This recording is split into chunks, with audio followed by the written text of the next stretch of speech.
Research by Donlowski et al. In 2013 suggests that practice testing is one of the most effective tools any teacher can use to maximise student recall. I think many teachers would agree with this as well from their own experiences. We advise students to practice using past papers, to take mock exams, to come up with exam-style questions and then to answer them, and also to use flashcards. And all these are examples of practice testing. That is, examples of students practicing testing themselves in situations where the recall is similar to what they'll be asked to do at a later date. For practice testing to be most effective, it needs to be low stakes. This means that students feel comfortable making mistakes. They don't see it as a zero-sum game where there's some negative connotation attached to errors. If practice testing is low stakes, it means that students can get things wrong and learn from them and feel happy to do so. And we actually want that. We know ourselves as teachers that any time we're practicing something, we are going to make mistakes. That's part of what we're doing. The problem comes is if we stop once we've made a mistake and then say, well, I'm not going to do it again. Actually, what we want is to make a mistake and then say, okay, how can I learn from that? Let me try again, and I'll put that learning into practice. So that's the situation we want for our students.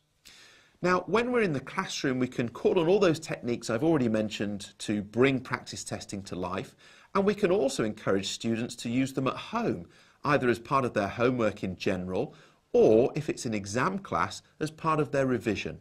And I would say personally that two of the most important methods there are flashcards and developing answers to possible exam-style questions. Now, flashcards present students with a great opportunity to go through a two-part process. When creating the flashcards, they are synthesizing the information they need to recall and then transferring it into a format that is easy to use. So that's the first process, which of course enhances recall itself. The second process is using the flashcards to test themselves or asking perhaps a friend or a family member to test them. And then through that, they're engaging in the practice testing on a low stakes level. So a great way to reinforce their learning in their longer term memory. And then similarly, coming up with answers to exam style questions. Well, if we've got an exam class, we want them to get into the exam and feel confident. And perhaps the best way to gain confidence is through practice of what you're later going to do. So if you practice lots of exam style questions, that could be writing out the answers in full, or it could just be planning how you would answer. Once you get to the exam itself, you've rehearsed it. You're not doing it for the first time, you're doing it for maybe the 15th time or the 20th time. So suddenly it's much simpler, much more straightforward. In conclusion then, practice testing is a really powerful method that we can use to maximise student recall, and two great examples of this that we can use in the classroom and that students can use at home is flashcards and coming up with answers to practice exam questions.